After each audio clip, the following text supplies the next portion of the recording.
नमस्कार साथियों, good evening.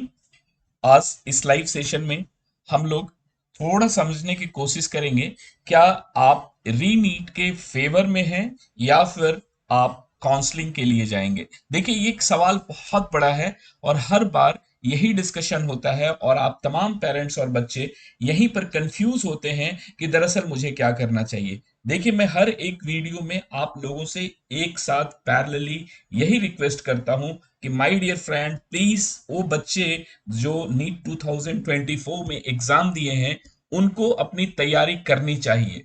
कल भी मैंने अपने लाइव सेशन में बोला था और आज भी मैं बोल रहा हूं कि तैयारी के पीछे आपको नहीं रहना है, बैक नहीं रहना है, आपको तैयारी करनी होगी, प्रिपरेशंस करने होंगे। क्योंकि वो जिस तरीके से वो पूरी चीजें निकल कर बाहर आ रही हैं, तो मैं तो ये कहता हूं कि रीनीट की प्रोबेबिलिटी सबसे ज्यादा है। आपको पता है, ओएमआर सीट्स आज ऑफिशियली उन बच्चों के आ गए जिन्होंने 23 जून को एग्जाम दिया था।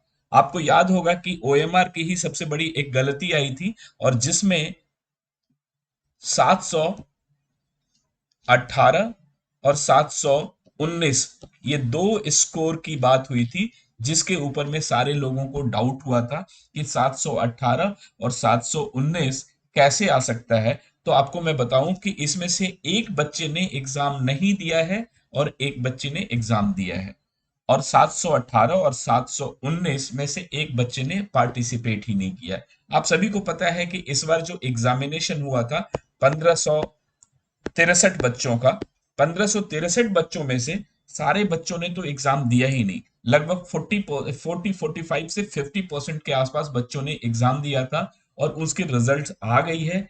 चैलेंज करने का आज लास्ट डेट है। रात के 11:50 तक चैलेंज का टाइमिंग है और उसके बाद फिर कल यानी कि 30 तारीख को आपके रिजल्ट्स आ जाएंगे। देखिए, सवाल क्या है कि थोड़ा सा लॉजिकली है, मैं अगर आपसे बात करूं तो लॉजिकली बात करने का मतलब है कि जब नीट 2024 का एग्जाम आपने दिया और वो 5 मई था, याद होगा, 5 मई।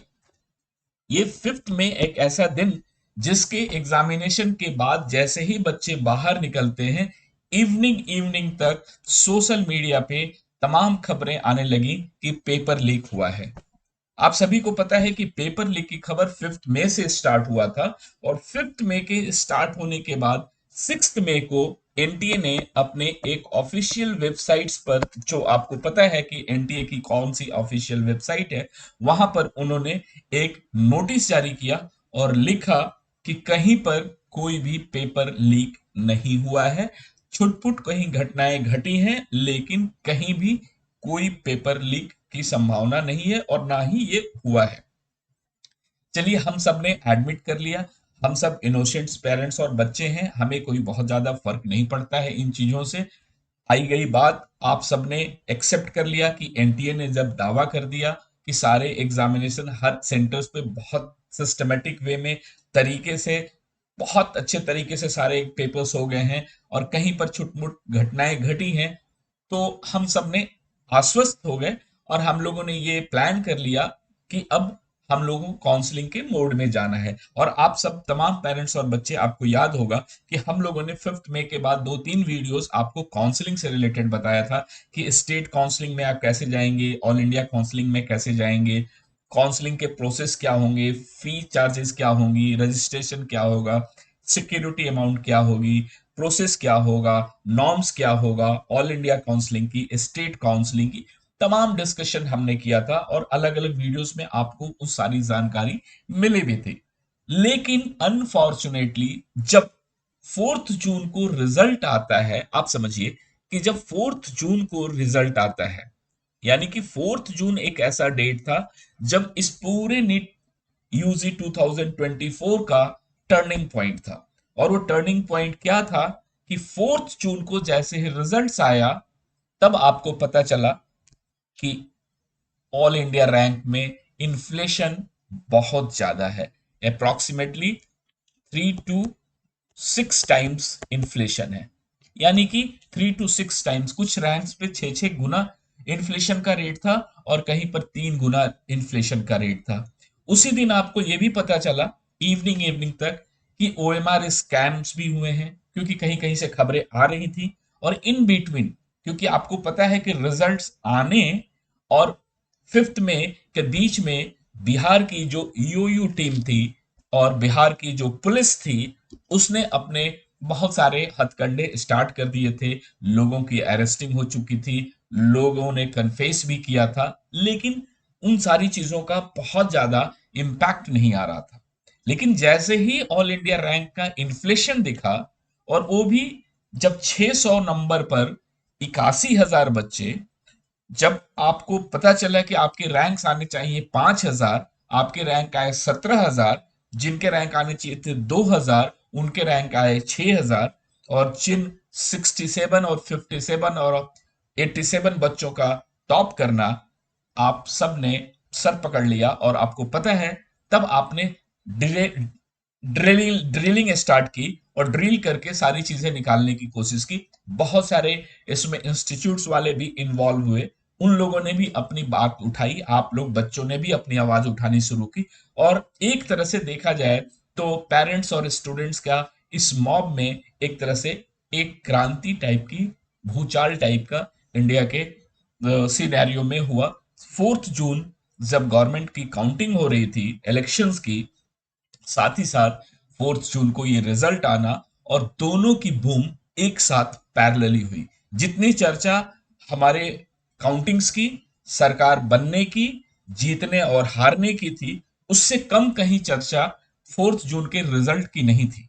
4 जून के रिजल्ट्स जो नीट यूजी का था, उसकी भी चर्चा ऐसे ही तमाम हो रही थी। तो देखिए क्या है, अब सिनेरियोस क्या है। मैं तो कल भी आपको बोल रहा था कि काउंसलिंग के बच्चों को आपको तैयारी रखनी है। आज भी मैं आपको बोल रहा हूं कि माय डियर फ्रेंड, काउंसलिंग के लिए आपको तैयार रहना है। लेकिन जो घटनाएं घट रही हैं, जो दिख रहा है, वहां पर कहीं ना कहीं ये सिचुएशन ऐसा बन रहा है कि आप रीनीट की तरफ आपका डायरेक्शन मूव कर रहा है। देखिए, रीनीट अगर नहीं होता है तो बहुत सारे कंडीशंस आपको मैंने बताए हैं, लेकिन हुआ क्या? ऑल इंडिया रैंक इन्फ्लेशन हुआ, ओएमआर स्कैम्स हो गई, डमी स्टूडेंट्स एग्जामिनेशन सेंटर्स में बैठे हुए मिले तमाम, ग्रेस मार्क की प्रॉब्लम आ गई। आपको पता है कि एक फिजिक्स के क्वेश्चंस को लेके इशू आया, और टाइम लॉस ड्यूरिंग एग्जामिनेशन। ये वो पूरे पैरामीटर्स थे जिनको देखा जाए तो 4 जून को एज ए न्यूक्लियर बॉम्ब और एटॉमिक बॉम्ब की तरह ब्लास्ट हुआ, और पूरे सोशल मीडिया और इनफैक्ट न्यूज चैनल्स पर भी इसकी खबर चलने लगी। और जब ये बात आई, तो आपको पता है कि ईओयू की रिपोर्ट्स तब तक तो नहीं आ रही थी। जब आपको पता है कि अलक पांडे जी ने अपने पीआईएल की बात कर रहे थे, बच्चों के लिए लाइव कर रहे थे, इसके बाद मोशन वाले एनवी सर भी अपनी बात कर रहे थे, तो तमाम बहुत सारे प्लेटफॉर्म्स पे आवाज उठनी शुरू हो गई थी, बच्चों के और पेरेंट्स की आवाज उठ रही थी। तब तक ये इशू पॉलिटिकल नहीं था, तब तक ये पेरेंट्स और बच्चों के बीच में और सो कॉल्ड कुछ इंस्टीट्यूट्स और जो कोचिंग इंस्टीट्यूट्स के लोग थे, उन लोगों के बीच में ये मामला चल रहा था। लेकिन एज सच बहुत ज्यादा पॉलिटिकल नहीं हो पाया था। लेकिन आज की डेट में सिनेरियो आपको पता है कि चेंज हो चुका है। कल की घटना हो, आज की घटना हो, या 2-3 दिनों की पहले की घटना हो, अपोजिशंस की जितनी भी टीम है, वो सारे के सारे इस पर फोकस्ड हैं कि नीट में जो घोटाला हुआ है, उसका सही तरीके से जांच होना चाहिए, उसके ऊपर में बहस होना चाहिए।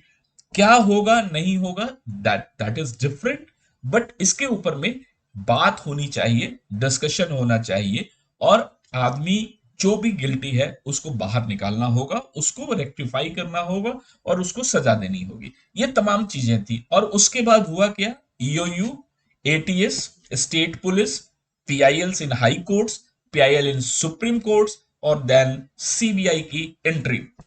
तो ये वो सारे फ्लो चार्ट्स हैं जिसके माध्यम से ये सारी चीजें आपके आज के 29 जून के पास जब हम लोग खड़े हैं, तो 29 जून को ये सिचुएशन है कि सीबीआई अपने फुल फ्लेजेस एक्टिविटीज में लगी है। हर एक स्टेट से बच्चों को या पेरेंट्स को या सो कॉल किंग पिन और जो पेपर लीक वाले जो स्कैमर्स हैं, ओएमआर वाले, ये सारे लोगों को पुलिस पकड़ रही है। तो देखिए सीबीआई काफी एक्टिव काम कर रही है, गवर्नमेंट इसके ऊपर भी एक्शन ले रही है, लेकिन इन सभी चीजों के बीच में उन तमाम पेरेंट्स और बच्चे काउंसलिंग के लेके भी परेशान है कि काउंसलिंग 6 जुलाई से स्टार्ट होने जा रही है। मैं 6 जुलाई काउंसलिंग का डेट है, 8 जुलाई सुप्रीम कोर्ट में इस पूरे केसेस की हियरिंग है। अब देखा जाए कुल मिलाकर, अगर आप एक नट सेल में ऑनेस्टली अगर वॉच करें, तो ये दो डेट्स बड़े ही क्रूशियल हैं, क्योंकि कल की डेट में आपके क्या होंगे, 30th को आपके रिजल्ट्स आ जाएंगे उन बच्चों के जिन्होंने पार्टिसिपेट किया है, और आपकी भी जो रैंक में जो भी रिशफलिंग होनी है, आपके रैंक्स और आपकी जो रिजल्ट्स है वो कल फिर से डिस्प्ले होगा। और कल जब रिजल्ट डिस्प्ले होगा तो बहुत सारे बच्चों के रैंक्स में भी चेंजेस आएंगी, और स्कोर्स में तो चेंजेस नहीं आएंगी, रैंक में चेंजेस आपकी आएंगी, और उन बच्चों के रैंक्स के साथ साथ स्कोर में भी चेंजेस होगा जिन्होंने या तो ग्रेस मार्क पाया था और एग्जाम दे दिया, या फिर जिन्होंने ग्रेस मार्क पाया था और एग्जाम नहीं दिया, उनके रैंक में भी फर्क आना है, और उन्हीं बच्चों के रैंक के डिफरेंसेस के चलते तमाम अदर बच्चों के भी रैंक में चेंजेस आएंगी। तो सुप्रीम कोर्ट का मामला 8 जुलाई और 6 जुलाई ऑल इंडिया काउंसलिंग का स्टार्ट होना, इन दो डेट्स के बीच में आप क्या कोरिलेशन रखते हैं जब घटनाएं इतनी घटती हैं और खबरें तमाम आपको इस स्क्रीन पर मिलती है। और मैं आपको बताऊं, बहुत सारे बच्चे ये बोल रहे थे कि जिस स्टेट में पेपर लीक हुआ है वहां पर कैंसिल कीजिए। तो माय डियर फ्रेंड, आपको पता होना चाहिए कि Bihar, Gujarat, Rajasthan, Haryana, UP, Maharashtra, West Bengal, Jharkhand, Delhi, Punjab, MP, Chhattisgarh, Orissa, ये इतने स्टेट्स हैं जिनकी खबरें आप सबके सामने हैं। बिहार की घटना, बिहार की रिपोर्ट्स, बिहार में फाइंडिंग्स, बिहार में अरेस्टिंग, आपको पता है। गुजरात में पेपर लीक, अरेस्टिंग, घटनाएं आपको पता है। राजस्थान की घटना आपको पता है। हरियाणा के बारे में आपको अच्छी तरह से पता है। यूपी की पूरी नेक्सस अभी आपको पता है कि ब्रेक हो रही है, सीबीआई ताबड़तोड़ छापेमारी कर रही है, तो यूपी का भी मामला सामने आ रहा है। महाराष्ट्र की खबर आपको पता है, ऑलरेडी वहां पे 4-5 लोग अरेस्ट हुए हैं, जहां पर ओएमआर को लेके और बहुत सारी चीजें वहां पर भी हो रही है। वेस्ट बंगाल में भी लोगों की अरेस्टिंग हुई है। झारखंड, हजारीबाग, रांची, इसमें भी वही कहानी है। दिल्ली की घटना, पंजाब की घटना हो, एमपी, छत्तीसगढ़, उड़ीसा की घटना हो, ये तमाम घटनाएं आपको पता है। और इन सारे स्टेट्स के बच्चों के अगर इन्वॉल्वमेंट है, डायरेक्टली इनडायरेक्टली, इन माफियाओं के साथ पेपर लीक में, या फिर ओएमआर स्कैम में, या डमी स्टूडेंट्स के रूप में, तो आपको पता है कि मामला कहीं ना कहीं उलझ के रखा हुआ है, सारी चीजें उलझी हुई हैं। और जब ये सारी चीजें उलझी हुई हैं, तो आप समझ लें कि इन सारी चीजों के बीच आपको कैसे लगता है कि 8 जुलाई को मामला तुरंत आपके सामने में क्लियर हो जाएगा कि एग्जाम कैंसिल हो गया। ऐसा नहीं होगा, मुझे जहां तक लगता है। क्या फाइंडिंग है ये अभी तक तो हमें पता नहीं है, ना आप लोगों को पता है।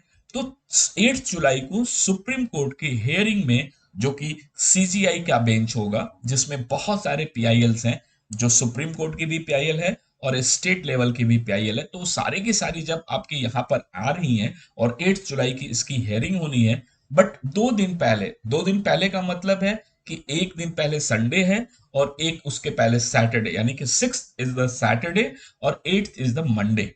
तो मंडे को फर्स्ट, मुझे लगता है कि फर्स्ट आवर में ही इसकी हेयरिंग होगी। तो मंडे फर्स्ट आवर में हेयरिंग अगर इसकी होती है, और ये हमारे सीजीआई के बेंच में है, chief justice D Y Chandrachud, आपको पता है।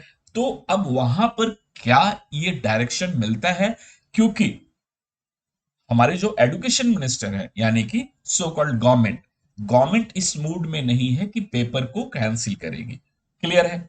तो पेपर जब कैंसिल नहीं होगा, तो एज पर शेड्यूल एनटीए 6 जुलाई को या उससे पहले नोटिफिकेशन जरूर जारी करेगी, और काउंसलिंग के लिए हम सबको मूव करना होगा। तो जब ये हम लोग काउंसलिंग के लिए मूव करेंगे, तब आपको देखना होगा the untold stories, cheaters should be punished. But one thing, only 4 states नहीं है, ये भी आपको मैं बताऊं। ये जितने स्टेट्स की बात मैंने की है, आप जाकर चेक करें तो ये सारे स्टेट्स कहीं ना कहीं इसमें इन्वॉल्व है। और वो कौन कौन से स्टेट्स हैं, आप देखिए। बिहार है, गुजरात है, राजस्थान है, हरियाणा है, यूपी है, महाराष्ट्र है, वेस्ट बंगाल है, झारखंड है, दिल्ली है, पंजाब है, एमपी है, छत्तीसगढ़ है, उड़ीसा है। ये वो सारे स्टेट्स हैं जहां के नाम इन्वॉल्व हैं। कहीं ना कहीं यहाँ के बच्चे किसी और स्टेट में गए हैं, या फिर वहां के बच्चे किसी ओएमआर स्कैम में, या फिर डमी स्टूडेंट्स के रूप में, या फिर ग्रेस मार्क, कुल तमाम कुछ ऐसी एक्टिविटीज हुई हैं जो कि एक नॉर्मल प्रैक्टिस में नहीं रहा है। इसलिए मैंने उन सारे स्टेट्स की बात की है, क्योंकि देखिए मेरे पास कोई प्रूफ नहीं है। जो सोशल मीडिया में और जो न्यूज एजेंसीज जो ब्रॉडकास्ट कर रही हैं, based on that data I am sharing this states. Bihar, Gujarat, Rajasthan, Haryana, UP, Maharashtra, West Bengal, Jharkhand, Delhi, Punjab, MP, Chhattisgarh, Orissa, ये सारे वो स्टेट्स हैं जहां की खबरें आपको मिल रही हैं, हर जगह मिल रही हैं। तो मैं ये कहता हूं कि जब इतनी सारी चीजें हो रही हैं इतने स्टेट्स में, नो डाउट सबसे ज्यादा खबर आपको बिहार से, दूसरा गुजरात से, और उसके बाद राजस्थान और हरियाणा। ये वो 4 स्टेट्स हैं जहां सबसे ज्यादा खबर आ रही है। लेकिन यूपी, महाराष्ट्र, महाराष्ट्र की खबर भी आप देखिए तमाम है। वेस्ट बंगाल में परसों काफी लोगों ने 2-4 लोगों की अरेस्टिंग हुई है। वो नंबर्स को, रैंकिंग सिस्टम्स को करेक्ट करने के लिए वो सारी चीजें कर रहे थे। झारखंड एक ऐसा स्टेट, हजारीबाग आपको पता है, दिल्ली की खबर आपको पता है, पंजाब, एमपी, छत्तीसगढ़, ये सारे स्टेट्स हैं, नो डाउट। और ये तो अभी तक खबर इतनी निकली है, आगे पीछे अभी क्या है अभी हम लोगों को नहीं पता है। तो आपको मैं बताऊं कि जब ये इतनी खबर हो गई, और सीबीआई की इन्वॉल्वमेंट और सीबीआई की ताबड़तोड़ एक्टिविटीज, और उसके बाद जो लोगों की अरेस्टिंग होती है, तो सवाल तो उठता है कि भाई रीनीट होगा या नहीं होगा। और अगर नहीं होगा तो ऑल इंडिया काउंसलिंग होगी। ऑल इंडिया काउंसलिंग होगी, उसके लिए आपको पता है कि 6 जुलाई ऑलरेडी डेडलाइन दिया हुआ है, और 6 जुलाई होगा। तो आपको तैयार रहना है, इसमें कोई दिक्कत नहीं है। लेकिन मैं आपको बताऊं कि पैसे ब्लॉक नहीं करेंगे आप, क्योंकि देखिए मैं आपको कोई मिसगाइड नहीं कर रहा हूं, क्लियर कट बता रहा हूं। क्योंकि 6 जुलाई को अगर नोटिफिकेशन या उससे पहले नोटिफिकेशन आ भी जाता है, तो काउंसलिंग में आप रजिस्ट्रेशन करके अपने पैसे बर्बाद करने की जरूरत नहीं है। क्यों? क्योंकि देखिए ठीक है, जो भी पैसा आप डालेंगे वो पैसा आपका कहीं डूबेगा नहीं, बट पैसा ब्लॉक हो जाएगा अगर किसी कारण से सुप्रीम कोर्ट इस पर एक्शन लेती है और आपके पेपर को कैंसिल कर देती है। तो आपको पता है कि आप जो रजिस्ट्रेशन में पैसा डालेंगे वो पैसा आपका ब्लॉक रहेगा।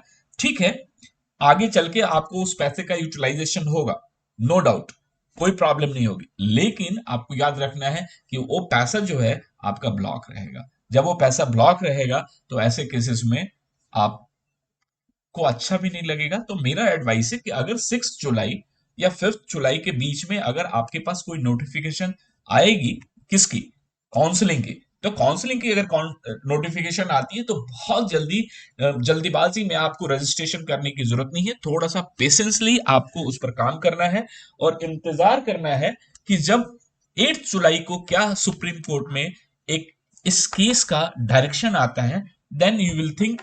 हम लोग डिस्कस करेंगे, हम लोग प्लान करेंगे, और उसी के हिसाब से एक्शन लेंगे कि हमें क्या करना चाहिए। राइट? तो अभी तक हम लोग बात समझ में आ गई, बात कि हम लोग किस पोजीशन पे, हम लोग डायलेमा में हैं। हम लोग किस पोजीशन पे, राइट? तो अब आपकी राय क्या है? देखिए मैं आपको बताऊं, अपनी बात तो मैं आप लोगों से शेयर कर लेता हूं, लेकिन आप लोग तो सिर्फ कमेंट्स के माध्यम से ही आप मुझे अपनी बात बता पाएंगे। तो आपका विचार क्या है? देखिए हमारा और आपका रिलेशन ऐसा कुछ भी नहीं है, ऐसा कुछ भी नहीं है कि मैं आपको कुछ बोलूं और वन साइडेड आप अपनी बात रखें।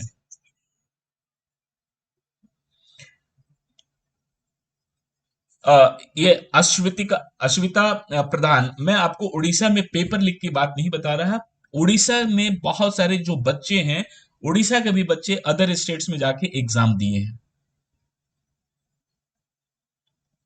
सिर्फ पेपर लीक इशू नहीं है, इश्यूज तमाम है। इश्यूज क्या है? ओएमआर स्कैन है, डमी स्टूडेंट्स के मामला है। तो ये सारी चीजें हैं और इन सारी चीजों के चलते मैं आपको बता रहा हूं, क्योंकि आप देखें उड़ीसा, झारखंड, छत्तीसगढ़, एमपी, वहां के बच्चे महाराष्ट्र में जाके एग्जाम में पार्टिसिपेट किए हैं, और वहां पर पार्टिसिपेट करने का क्या लॉजिक है ये आज तक किसी को पता नहीं है। ये भी मैं आपको बताऊं कि महाराष्ट्र के बच्चे बिहार में जाके एग्जामिनेशन दिए हैं, इसके ऊपर में भी कोई स्टेटमेंट अभी आ नहीं रहा है। हो सकता है सीबीआई के पास इसकी फाइंडिंग आ चुकी होगी, लेकिन ये अभी तक क्लियर नहीं है। राजस्थान की घटना आपको पता है, झालावाड़ मेडिकल कॉलेज में, जो गवर्नमेंट मेडिकल कॉलेज है, वहां के 10 ऐसे स्टडिंग डॉक्टर्स जो पढ़ रहे थे, वो डमी डॉक्टर्स, डमी स्टूडेंट्स बन के एग्जाम उन्होंने दिया है, और उसको सीबीआई ने अरेस्ट किया है, और इसकी कंफर्मेशन उस कॉलेज ने खुद दिया है। तो मैं आपको बताऊं कि ये घटनाएं जितनी पकड़ी जा रही हैं या फिर खबर न्यूज में आ जा रही है, उसी बेसिस पर हम लोग आपसे डिस्कस कर रहे हैं। और मैं आपको बताऊं, यहाँ का डिस्कशन ऐसा कुछ एज सच ऑफिशियल डिस्कशन नहीं है। इन चीजों को आप ध्यान रखेंगे कि मेरा यहाँ का कोई ऐसा डिस्कशन नहीं है कि मैं आपको कोई ऑथेंटिक सोर्स दे रहा हूं, इंफॉर्मेशन दे रहा हूं। जैसे आप हैं वैसा मैं हूं, लेकिन मैं कुछ आपसे बेहतर, कुछ ज्यादा इंफॉर्मेशन गैदर करके आपके साथ, क्योंकि पिछले कुछ सालों से मैं अगर इस काउंसलिंग के प्रोसेस को देख रहा हूं, तो इन चीजों को मैं गैदर करता हूं इंफॉर्मेशन, क्योंकि मेरा कोर इंटरेस्ट टेबल है। तो मैं आपको ये सारी चीजें रख रहा हूं और आपको मैं बता रहा हूं। अदरवाइज मेरे पास कोई ना रिपोर्टर्स है ना कोई सोर्सेस है। मेरे पास रिपोर्ट्स और सोर्सेस क्या है आप समझिए, वो क्या है, ये सिर्फ आपकी न्यूज एजेंसीज हैं, चैनल्स हैं। अब आप देखिए आज की खबर, NEET UG, NEET row, CUET results delay, CBI arrested in paper leak case and mores. The issue of NEET controversy also raised Lok Sabha on 28th। आपको पता है कि क्या हुआ? कांग्रेस, आज आपने एक लाइव से देखा था कि किस तरीके से खबर आ रही है गुजरात की, जिस सेंटर पे पेपर लीक की घटना हुई है, वहां से लोग, देखिए वो तो एक ऑफिशियल प्रेस कॉन्फ्रेंस है विथ डॉक्यूमेंट्स और उनकी बेल पिटिशंस और वो सारी चीजें वो दिखा रहे थे। तो उन सारी चीजों के बाद अगर वो बात खबर आ रही है सामने में कि वहां पर इस तरीके से चीजें हुई हैं, तो आप समझ सकते हैं कि अगर इतनी घटनाएं घट रही हैं, तमिलनाडु के बारे में आपको पता ही है कि वो अपना रिक्वेस्ट कर रहे हैं कि वहां पर भी जो एग्जामिनेशन है वो एंट्रेंस एग्जामिनेशन +2 के माध्यम से हो। तो हर स्टेट में अलग अलग कुछ ना कुछ इश्यूज चल रही हैं। ये इरेगुलरिटीज के बारे में एक ये कमिटीज, इन्होंने भी आपको पता है कि अभी सुप्रीम कोर्ट में भी गया है। सुप्रीम कोर्ट में ये मैटर आप देखिए, ये खबर लेटेस्ट खबर है कि NEET UG 2024 supreme court 6 NTA response over OMR related issues. अब क्या है ये, this note was issued for a petition filed by Xylem learning private limited in relation of NEET UG 2024। ये एक खबर है। India blocks to seek discussion on NEET on both houses. Rajya Sabha और लोकसभा में इसके ऊपर में डिस्कशन चाहती है। और आपको पता है कि लोकसभा और राज्यसभा में कोई टॉपिक अगर उठता है, डिस्कशन होता है, तो डिस्कशन का मतलब है कि अब गवर्नमेंट को वहां जवाब देना होगा, और जवाब के साथ साथ उसके लिए जो एक्शन प्लान होगा वो भी देना होगा, क्योंकि वो ऑफिशियल रिकॉर्ड में चीजें चली जाती हैं। ऐसा नहीं है कि मैं आपको यहां पर कुछ बोलूं, आप मुझे कुछ बोलें, और उसके बाद ये सारी चीजें ऑफ द रिकॉर्ड हो जाएंगी। लोकसभा और राज्यसभा में बोली गई बातें ऑन रिकॉर्ड होता है, और वो एक ऑफिशियल डॉक्यूमेंट्स के रूप में ट्रीट होता है। और जो भी कंसर्न मिनिस्टर्स होते हैं या कंसर्न डिपार्टमेंट होता है, वो आंसरेबल होते हैं उसके लिए, उसका आंसर देने के लिए या फिर उसके ऊपर में एक्शन लेने के लिए। तो लोकसभा और राज्यसभा में चर्चा सिर्फ चर्चा ही नहीं है, एक वो ऑफिशियल डॉक्यूमेंट्री प्रूफ होगा और उसके ऊपर में एक्शन लेने की बात होगी। तो आप, मैं बताऊं आपको कि इन सारी इतनी एक्टिविटीज के पीछे जो घटनाएं घट रही हैं, जो मॉर्निंग में भी मैंने आपको बताया कि स्टालिन, जो आपके तमिलनाडु के एम के स्टालिन जो चीफ मिनिस्टर है, उनका भी कहना है कि नीट और एनटीए जैसे सिस्टम को बंद कर देना चाहिए। इस सिस्टम से चीजें फेयर नहीं हो रही हैं। मैं भी इसके फेवर में नहीं हूं। ये जो एनटीए की बात है वो ज्यादा बेहतर है। ये तमिलनाडु की एक्टिविटीज मैं इसके फेवर में नहीं हूं। लेकिन इनकी ये डिमांड है कि एनटीए में काफी घपलेबाजी हो रही है, गलत चीजें हो रही हैं, इसलिए इसको बंद कर देना चाहिए। ये उनकी अपनी राय है। लेकिन मैं आपको बताऊं कि जो घटनाएं आज घट रही हैं, ये कहीं ना कहीं आपको देखकर टेंशन होगा। क्यों टेंशन होगा, ये एक भी एक छोटा सा इंफॉर्मेशन आपको मैं शेयर करूं, ये आप समझ लीजिए। मैंने आपके लिए बताया क्यों आखिर इतनी मारामारी हो रही है, क्यों आज नंबर ऑफ सीट्स बेची जा रही हैं या फिर घटनाएं घट रही हैं पेपर लीक का। 30-30 लाख रुपए, 40 लाख रुपए देकर लोग पेपर्स क्यों खरीदा है, उसके पीछे का रीजन सिर्फ यही है कि जो नंबर ऑफ सीट्स है यहाँ पर बहुत ही कम है और जो एस्पिरेंट्स हैं वो बहुत ज्यादा है। अब आप देखें गवर्नमेंट की भी पॉलिसी क्या है। 13,16,268 बच्चों ने क्वालिफाई किया है, जबकि सीट यहां पर गवर्नमेंट और प्राइवेट मिला के 1,09,048 है। जबकि पिछली बार देखिए 1,06,333 था और सीट कितने बच्चे क्वालिफाई किए, 11,45,976। ये मुझे लॉजिक नहीं समझ में आता है कि 11 लाख बच्चों को क्वालिफाई करने के पीछे का रीजन क्या है। अगर प्राइवेट और गवर्नमेंट कॉलेज मिलाकर आपके पास 1,06,000 सीट्स है या 1,09,000 सीट्स है और बच्चे इतने क्वालिफाई हो रहे हैं, मैं मानता हूं कि इतने ही लगभग सीट्स आपकी आयुष की, बीडीएस की या बीएमएस, बीएचयूएस, बीएमएस, ये नर्सिंग वगैरह सारी होंगी, ठीक है। लेकिन इतने बच्चों को क्वालिफाई करने के पीछे का रीजन क्या है? क्वालिफाइंग परसेंटेज क्या है? 22%। आपको पता है, एक छोटी सी घटना मैं आपको बताऊं। जब हम आप बच्चे स्कूल में पढ़ते हैं तो आपका भी पासिंग मार्क 33% होता है।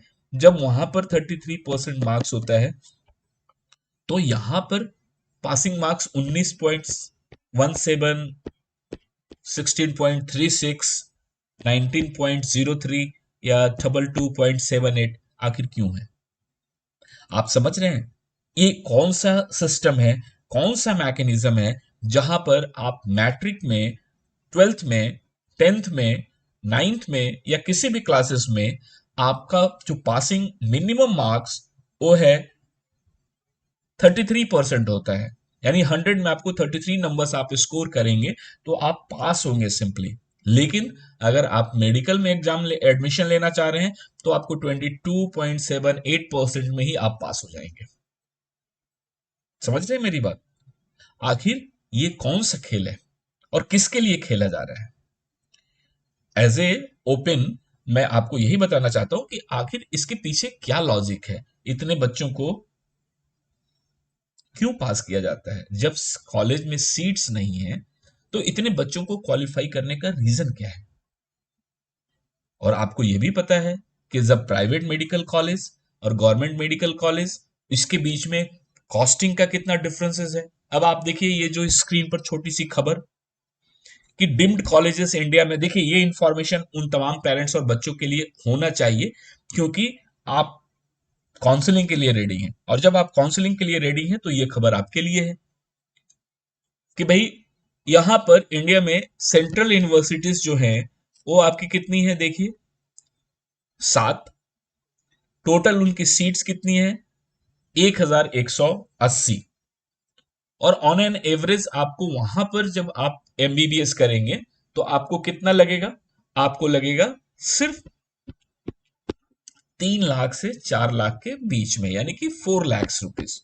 यानी कि आपके पास इंडिया में अगर एमबीबीएस करना है तो 1180 सीट्स हैं जहां पर आपको 4 लाख रुपए में एमबीबीएस मिल जाएगा, राइट? पूरे 4.5 साल। और गवर्नमेंट की अगर सीट आपको मिलती है जिसे आप जीएमसी कहते हैं तो वहां पर on an average 6 lakh rupees में आपको 4.5 साल का कोर्स कंप्लीट हो जाएगा। लेकिन सीट्स कितनी है? 55,000, राइट? और इसके बाद जरा यहां देखिए 10,250 सीट्स, और आपको पे करना होगा कम से कम 1 करोड़ से 1 करोड़ 20, 1 करोड़ 25 लाख। और प्राइवेट मेडिकल कॉलेज में आपको 80 lakhs। तो ये जो पूरा खेल है, 10,250 सीटें और 42,515 सीट्स, ये जो सीट्स हैं, इन्हीं सीटों के लिए ये पूरा का पूरा मैट्रिक्स खराब हो रहा है। कम नंबर्स वाले बच्चों को क्वालिफाई किया जा रहा है, पास किया जा रहा है, और इस लो बजट वाले कॉलेजेस के लिए लोग माफियाओं के पास जा रहे हैं, पेपर लीक कराते हैं, ओएमआर में स्कैम कराते हैं, और ये सारी चीजें करा के वो चाहते हैं कि 5-6 लाख रुपए में वो पूरा का पूरा अपनी सीट जो है, अपनी सीट पकड़ ले। तो देखिए, ये वो छोटी घटना, आपको मैं बार बार कहता हूं कि देखिए, रीनीट का होना, रीनीट का ना होना, ये जस्ट अब आपके 8 जुलाई को डिपेंड करेगा। 8 जुलाई में जब सुप्रीम कोर्ट क्या डिसीजन लेती है, वो बहुत ज्यादा इंपॉर्टेंट है, क्योंकि हम आप क्या डिस्कशन करेंगे, हमारी और आपके डिस्कशन उस लेवल पर तो नहीं बात बनेगी। मेन जो बात बनेगी वो ये है कि सुप्रीम कोर्ट क्या करती है। लेकिन मैं आपको बताऊं कि इतना गड़बड़ झाला, सारी सिचुएशंस गड़बड़ हुई हैं, इतने रैंक का इन्फ्लेशन हुआ है जो आपको इस स्क्रीन पर दिख रहा है, इतने सारे बच्चों की परेशानी है। क्योंकि देखिए, जो चीजें हुई है ना, और जो बच्चे इसमें बोल रहे हैं कि रीनीट होना चाहिए, रीनीट नहीं होना चाहिए, इन्हीं सारी चीजों के बीच में कहीं ना कहीं गवर्नमेंट को भी एक मौका मिल रहा है शेल्टर लेने के लिए, कि इन सारी चीजों को क्लियर कैसे किया जाए, ना किया जाए। और वो सुप्रीम कोर्ट की तरफ देख रहे हैं, क्योंकि बहुत सारे बच्चों ने आपको पता होगा कि 2-3 बच्चों ने सुप्रीम कोर्ट में पीआईएल डाली है कि रीनीट नहीं होनी चाहिए, क्योंकि वो नंबर उनके अच्छे हैं। और यहाँ पर जिन बच्चों के नंबर्स कम है, उनकी तो पीआईएल गई ही है, बहुत सारे पीआईएल। तो अब आपका एज ए पेरेंट्स और एज ए स्टूडेंट्स आपको समझना है कि आपके लिए क्या जस्टिस है, रीनीट होना चाहिए या रीनीट नहीं होना चाहिए।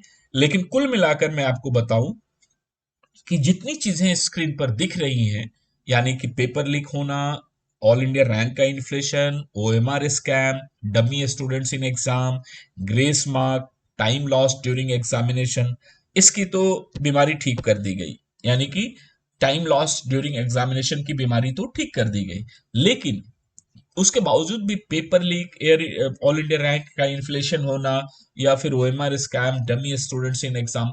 देखिए, मैं किसी चीज के फेवर में नहीं हूं, ना ही मैं रीनीट के फेवर में हूं, और न ही मैं काउंसलिंग के फेवर में हूं। मैं एक ही चीज के फेवर में हूं कि इन तमाम पेरेंट्स और बच्चों के साथ जस्टिस हो, जिन बच्चों ने मेहनत करके अपना एग्जाम दिया है और एक अच्छा स्कोर लाया है।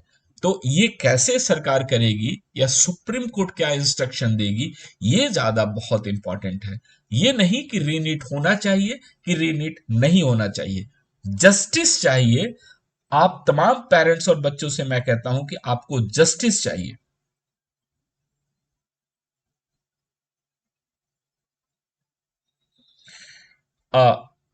देखिए, मैं आपको बताऊं why it is in only in north India. देखिए, आपका सवाल बहुत लॉजिक है, नॉर्थ इंडिया में क्यों है? क्योंकि नॉर्थ इंडिया में कुछ ऐसे स्टेट्स हैं जहां पर, जैसे कि राजस्थान, आपका यूपी, बिहार, झारखंड, या इनफैक्ट महाराष्ट्र में भी ऐसी घटना घटी है, जहां पर state cut off higher side में है, वहां पर बच्चों का फोकस ज्यादा है किसी तरीके से गवर्नमेंट की एमबीबीएस सीट को पाना, और वहीं पर ये सारी परेशानी है। क्योंकि आपको पता है कि गवर्नमेंट और प्राइवेट सीट्स के बीच में कितना डिफरेंसेस है, ये मैंने आपको बताया है यहाँ पे। अगर आप ये फिगर देखें तो आपको समझ में आएगी बात, कि एक एमबीबीएस का सीट अगर यहां पर आप देखें तो ऑन एन एवरेज 4 लाख से 6 लाख के बीच में आपको मिल जाता है। और ये सीट्स है कितनी? ये सीट्स है आपको 1180 और 55,255, यानी कि टोटल 56,600 के आसपास, या 6 या 3,300। यानी कि ये टोटल सीट्स आपको यहां पर है कितनी? आप देखिए 5 6 600 सपोज इतनी सीट्स हैं। और ये सीट्स कितने पे मिल रही है? ये सीट्स आपको मिल रही है 4 to 6 lakhs, यानी कि 4.5 years में एक किसी बच्चे को सिर्फ इतना ही एक्सपेंस करना है। कितना? 4.5 years में 4 to 6 lakhs। आपका फूडिंग, लॉजिंग, इसके बाद आपका स्टडी, ट्यूशन फी, सारी चीजें लगभग इतने में हो जाना है। लेकिन जैसे ही आप ये नंबर्स नहीं पाते हैं, यानी कि क्या, या तो ऑल इंडिया काउंसलिंग से या स्टेट काउंसलिंग से अगर आपको ये कॉलेज नहीं मिलता है, तो आपको कितना पे करना पड़ेगा? फिर पे करना होगा 81 CR, यानी कि 80 लाख से 1,20,000 के आसपास आपको पे करना होगा इस प्राइवेट मेडिकल कॉलेजेस के लिए। डिम्ड कॉलेजेस की कॉस्टिंग बहुत ज्यादा है, आपको पता है। 10,250 सीट्स हैं यहां पर। वो सारे के सारे बिजनेस क्लास के लिए वो सीट्स हैं। आपको 120 नंबर, 130 नंबर पर यहां पर कॉलेजेस में एडमिशन हुआ है लास्ट ईयर। 107, 108, 109, 110, इतने क्वालिफाइंग परसेंटेज में आपको अपने स्कूल के प्रिंसिपल भी आपको पास नहीं करेगा। लेकिन आपको मैं बता दूं कि यहां पर प्राइवेट मेडिकल कॉलेज में लेस देन 33% पे पास किए हुए बच्चों को एमबीबीएस की पढ़ाई होती है, और वही बच्चे, वही डॉक्टर्स आपका इलाज करेंगे। मोहित गौर जी, मुझे, मेरा जो गट्स फीलिंग कहता है कि सुप्रीम कोर्ट इस एग्जामिनेशन को कैंसिल कर देगी। मुझे ऐसा लगता है। देखिए, मैं इसके फेवर में हूं या नहीं हूं, मैं ये नहीं कह रहा, लेकिन जो मुझे लगता है कि सुप्रीम कोर्ट, मैं अपनी राय बता दिया मोहित गौर, मैंने अपनी राय बता दिया कि मुझे ऐसा लगता है कि सुप्रीम कोर्ट, गवर्नमेंट शायद इसको ना कैंसिल करे, लेकिन सुप्रीम कोर्ट इस एग्जाम को रिकंडक्ट कराएगी।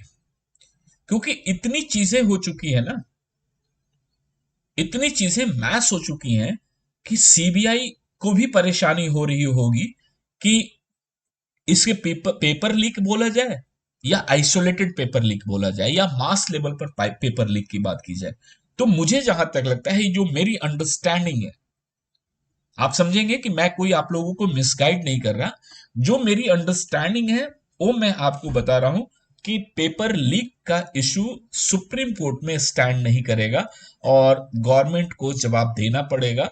पेपर लीक में इस एग्जामिनेशन को कैंसिल करना पड़ेगा, और सुप्रीम कोर्ट ज्यादा से ज्यादा समय नहीं देगी इस गवर्नमेंट को इन सारी चीजों के लिए, कि ऑलरेडी ये मामला बहुत लंबा हो चुका है, बहुत सारी पीआईएल फाइल हो चुकी हैं। और आपको पता है कि सुप्रीम कोर्ट में जब लास्ट में 2 3 4 जितनी हियरिंग्स हुई थी, उस पर ये क्लियर कट बात हुई थी, और सुप्रीम कोर्ट के जजेस ने बोला था एनटीए को और गवर्नमेंट को, क्योंकि दो पार्टी है, आपको याद होगा, गवर्नमेंट एक सेपरेट आइडेंटिटी है और एनटीए एक सेपरेट आइडेंटिटी है। दोनों की रिप्रेजेंटेशन में सुप्रीम कोर्ट के जस्टिस ने बोला है कि आप 8 जुलाई को पूरी तैयारी के साथ आएंगे, यानी कि 8 जुलाई एक ऐसा डेट होगा जो सुप्रीम कोर्ट फिर एनटीए को ज्यादा समय देगी नहीं। और आपको यह भी पता है कि 8 जुलाई अगर हियरिंग है, तो सुप्रीम कोर्ट का नॉर्म्स, जहां तक मुझे जानकारी है, कि 2 से 3 दिन पहले आपको अपनी पूरी रिपोर्ट फाइल कर देनी होती है। ऐसा नहीं होता है कि जिस दिन हियरिंग होगी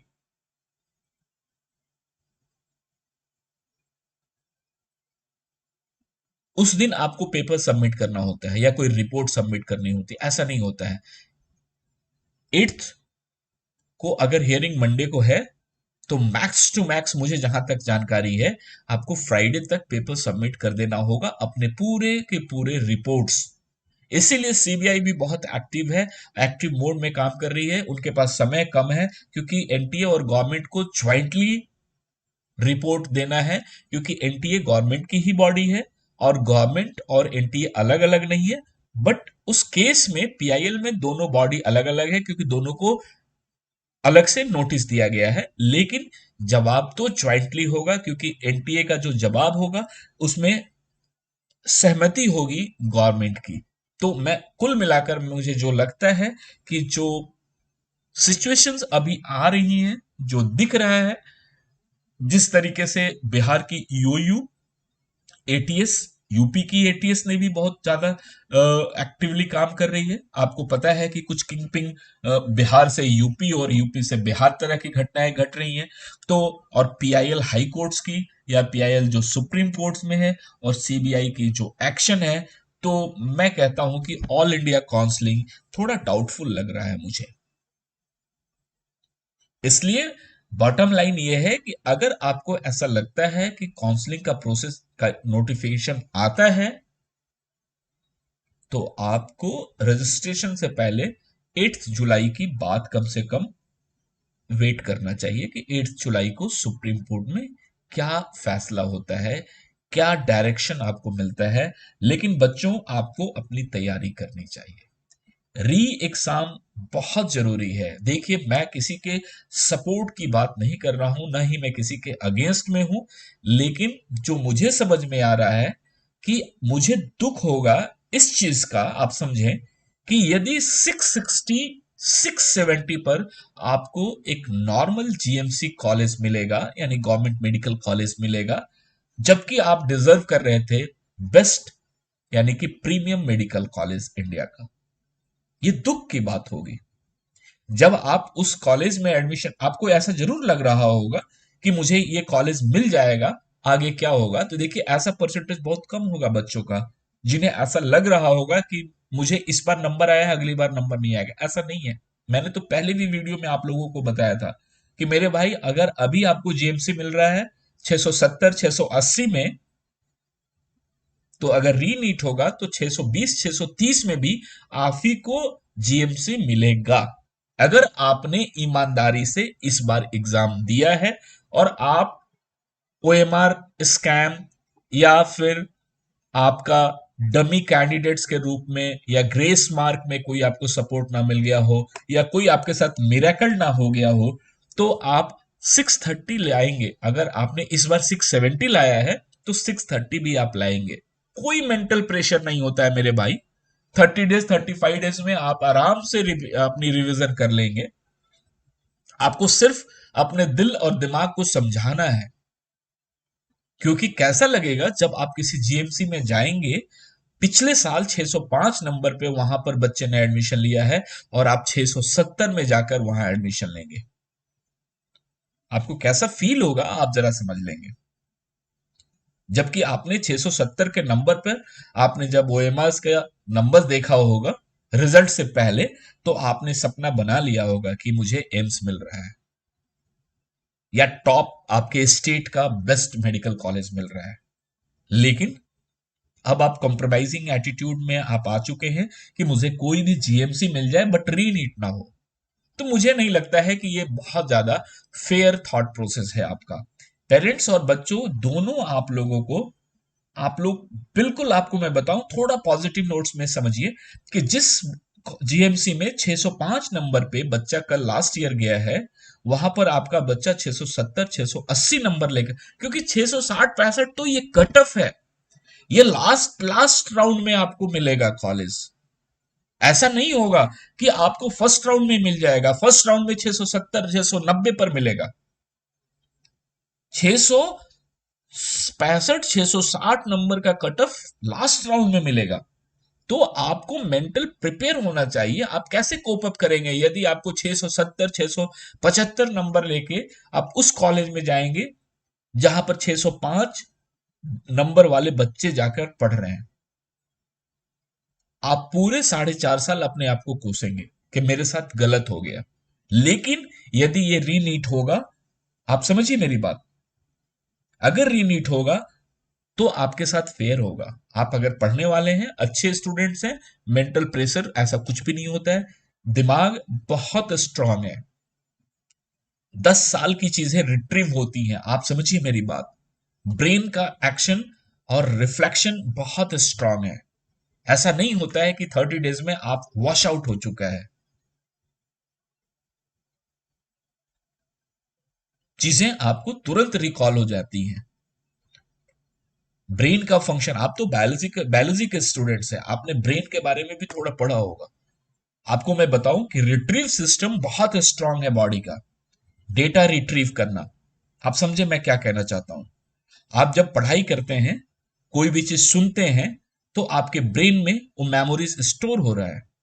ये एक प्रोसेस है। दूसरा प्रोसेस है डेटा रिट्रीव करना। डेटा रिट्रीव करना यानी कि जब पूरे साल आप जो पढ़ाई करते हैं तो आप डेटा स्टोर करते हैं, और जब आप एग्जामिनेशन में जाते हैं, जब क्वेश्चंस आपके सामने आता है, तो आप डेटा को रिट्रीव करते हैं अपने ब्रेन से। और रिट्रीव जो फंक्शन है वो बाय डिफॉल्ट आपके बॉडी में और आपके ब्रेन में डेवलप्ड है। आपको पता नहीं कि पूरे साल में आपने क्या, किस फेज में कैसे पढ़ाई की है।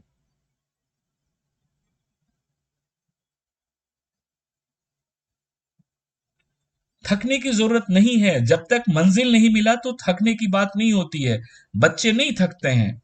देखिए ये बच्चे, अगर ये बात, अगर आप सोचते हैं कि बच्चे थक गए हैं, डेटा रिट्रीव करना जो मैं बात आपको बता रहा था, आप बच्चों आप समझो, थोड़ा सा एक दिन आप मेडिटेट करो अपने आप को, और अपने आप मेंटली प्रिपेयर करो कि नहीं, मुझे 30 दिन के अंदर में अपनी रिवीजन कंप्लीट करनी है और मुझे फिर से नेट देना है। आप मेंटली फिट हो जाएंगे। और जो आपने पढ़ाई की है ना, बस आप मेडिटेट कीजिए, आपको सारी चीजें बाहर निकल जाएंगी, कोई दिक्कत नहीं होगा। तो ये लाइव सेशन मैं आपको यहीं पर क्लोज कर रहा हूं। आप कितना सक्षम है रीनीट के लिए, ये जरूर मुझे कमेंट कीजिएगा। और डेटा रिट्रीव प्रोसेस जो है वो मेडिटेशन से आता है। आप मेडिटेट कीजिए 1 या 2 दिन, आपको बाय डिफॉल्ट सारी चीजें स्क्रीन पर फिल्म की तरह दिखने लगेंगी। तो ये प्रैक्टिस करना बहुत जरूरी है।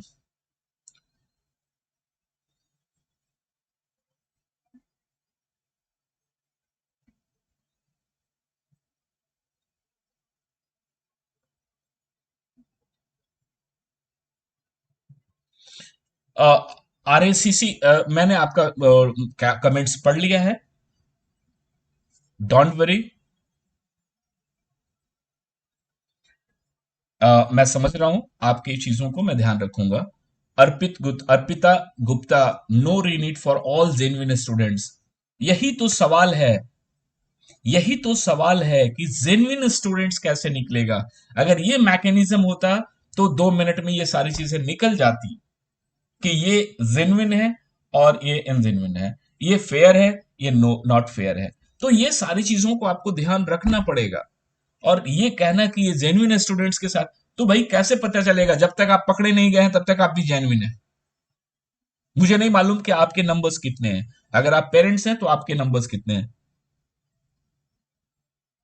आप अगर पेरेंट्स हैं तो आपके बच्चे का नंबर क्या है मुझे नहीं मालूम। अगर आप स्टूडेंट्स हैं तो आप नंबर्स क्या स्कोर कर रहे हो आप मुझे बताइए। और आप जेन्युइन हो या आप भी इस माल प्रैक्टिसेस के पीछे फंसे हो, मुझे नहीं पता। या एनटीए को नहीं पता है, गवर्नमेंट को नहीं पता है। ये कैसे पता चलेगा? जब तक चोर नहीं पकड़ा जाता है वो ईमानदार होता है। मैं ये नहीं कह रहा हूं कि आपके ऊपर मैं कुछ आपके लिए कह रहा हूं स्पेशली, बट जब कोई कहता है कि जेन्युइन पर्सन, तो जेन्युइन स्टूडेंट्स निकलेंगे कैसे? यही तो प्रॉब्लम है। इतने बड़ी इंडिया का एग्जामिनेशन सेंटर, और इतने लोगों का कॉकस, और बेईमान लोगों के की कमी नहीं है इस धरती पर। बेईमानों की कमी नहीं है। जब किसी स्टेट में एक शहर का सिटी कोऑर्डिनेटर्स, हजारीबाग की घटना आपको पता है। एनटीए ने जिस पे भरोसा किया, जिसे सिटी कोऑर्डिनेटर बनाता है, वो एक स्कूल, ओएसएस स्कूल का प्रिंसिपल है। उसकी बॉडी एक्सप्रेशंस, बॉडी लैंग्वेज और उसका पास्ट एक्सपीरियंस देखकर आप ये नहीं कह सकते कि वो चीटर होगा। फर्स्ट डे का इंटरव्यू मैंने भी देखा था उस प्रिंसिपल का, तो मुझे तो लगा कि he is very innocent, but CBI ने अरेस्ट कर लिया आज। उसको भी, वाइस प्रिंसिपल को भी, कोई रिपोर्टर्स को भी। तो देखिए, जब तक कोई पकड़ा नहीं जाता है तब तक वो ईमानदार होता है। पकड़े जाने के बाद पता चलता है कि वो ये तो बेईमान था आदमी, इसने तो गलत किया था। एनटीए को सब लोग सही मान रहे थे जब तक कि ये बात एक्सपोज नहीं हो पाई। तो मैं यही कहता हूं कि मैं ये नहीं कह रहा कि गलती किसकी है। जेन्युइन स्टूडेंट्स कैसे फाइंड आउट होगा कि ये वो सारे बच्चे सही हैं और ये वो सारे गलत हैं। तो कुल मिलाकर मैं आपको यही कह सकता हूं कि माय डियर फ्रेंड, 616 नंबर, अगर आपका रीनीट नहीं होगा तो क्या होगा? आप तो सोचे होंगे ना कि आपको एक गवर्नमेंट कॉलेज मिलेगा, लेकिन नहीं मिलेगा जब तक कि रीनीट नहीं हो, या फिर जो गलत बच्चे घुसे हैं इस सिस्टम से वो बाहर ना निकल जाए। तो इन सारी चीजों के बाद मैं यही कह सकता हूं कि आपको 8 जुलाई तक एटलीस्ट वेट करना चाहिए। Thank you, bye bye. मिलते हैं अगले लाइव सेशन में बहुत जल्द कुछ और इंफॉर्मेशन के साथ। Good night.